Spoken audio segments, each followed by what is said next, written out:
code, say my mind, and you don't I give as you receive, and your release is Satan. Today's teaching is the judgment of the Holy Spirit, the part 172 in the series Christ's Forgiveness, How to Manifest Immortality Season 2.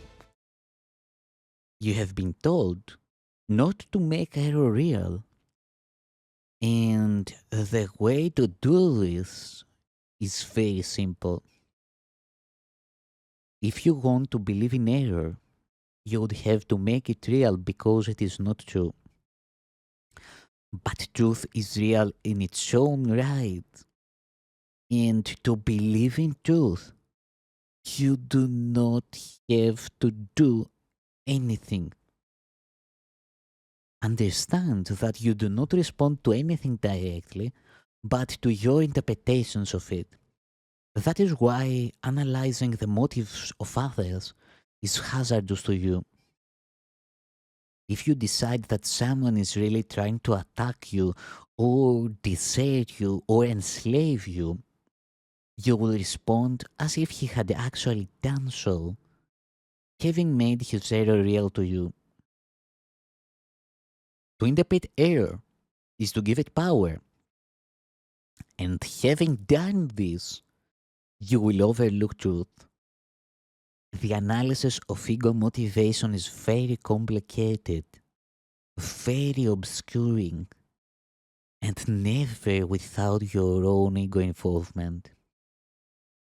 The whole process represents a clear-cut attempt to demonstrate your own ability to understand what you perceive.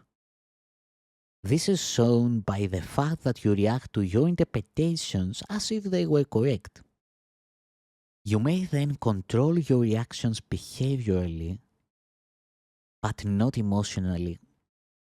This would obviously be a split or an attack on the integrity of your mind,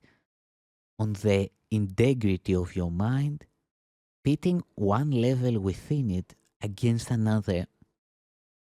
There is but one interpretation of motivation that makes any sense. And because it is the Holy Spirit's judgment, it requires no effort at all on your part. Every loving thought is true. Everything else is an appeal for healing and help, regardless of the form it takes. Can anyone be justified in responding with anger to a brother's plea for help?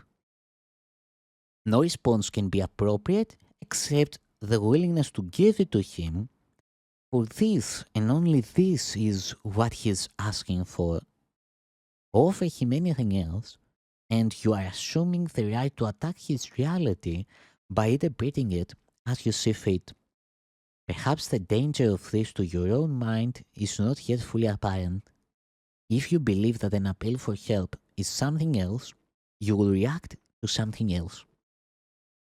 Your response will therefore be inappropriate to reality as it is, but not to your perception of it. There is nothing to prevent you from recognizing all calls for help as exactly what they are, except your own imagined need to attack. It is only this that makes you willing to engage in endless battles with reality, in which you deny the reality of the need for healing by making it unreal. You would not do this except for your unwillingness to accept reality as it is, and which you therefore withhold from yourself.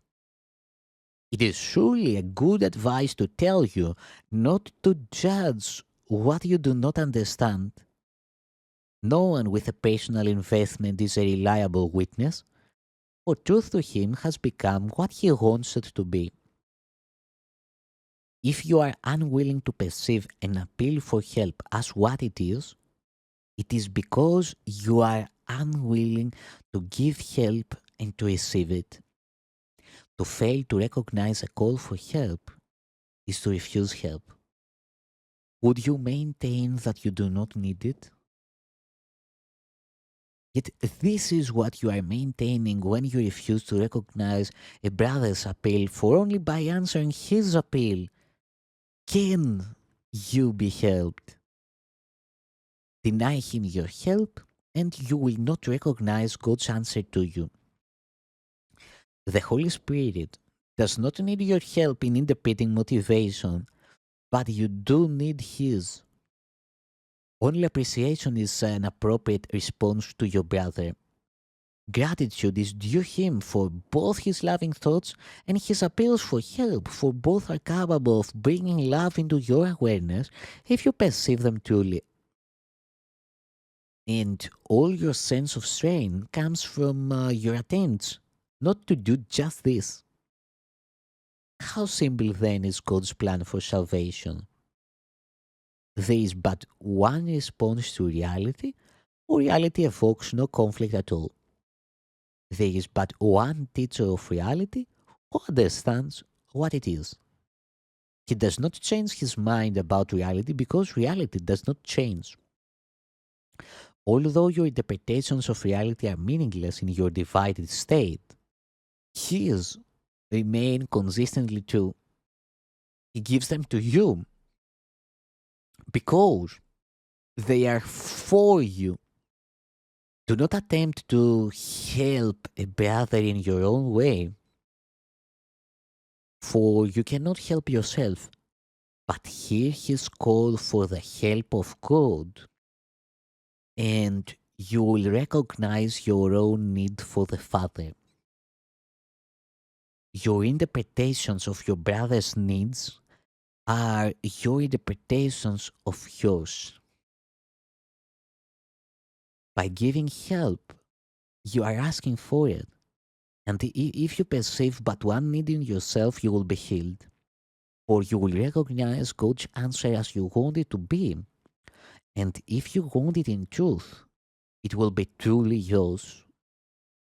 Every appeal you answer in the name of Christ brings the remembrance of your Father closer to your awareness.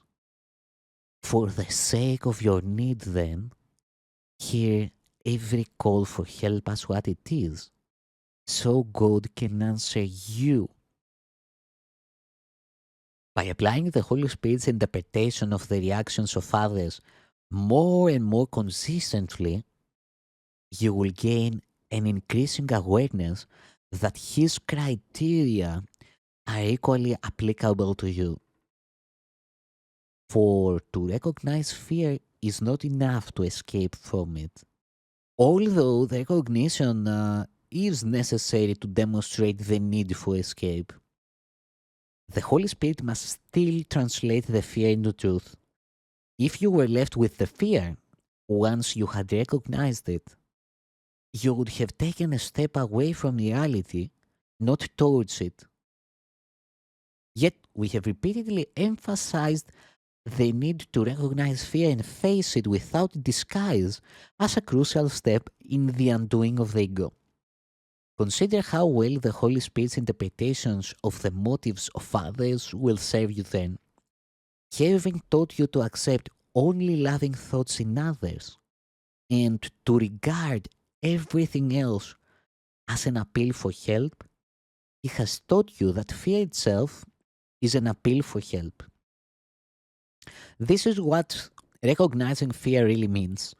If you do not protect it, He will reinterpret it. That is the ultimate value in learning to perceive attack as a call for love. We have already learned that fear and attack are inevitably associated. If only attack produces fear, and if you see attack as the call for help that it is, the unreality of fear must dawn on you. For fear is a call for love in unconscious recognition of what has been denied. Fear is a symptom of your own deep sense of loss. If when you perceive it in others, you learn to supply the loss, the basic cause of fear is removed. Thereby you teach yourself that fear does not exist in you. The means for removing it is in yourself, And you have demonstrated this by giving it. Fear and love are the only emotions of which you are capable. One is false, or it was made out of denial. And denial depends on the belief in what is denied for its own existence. By interpreting fear correctly as a positive affirmation of the underlying belief it masks, you are undermining its perceived usefulness by rendering it useless. Defenses that do not work at all are automatically discarded.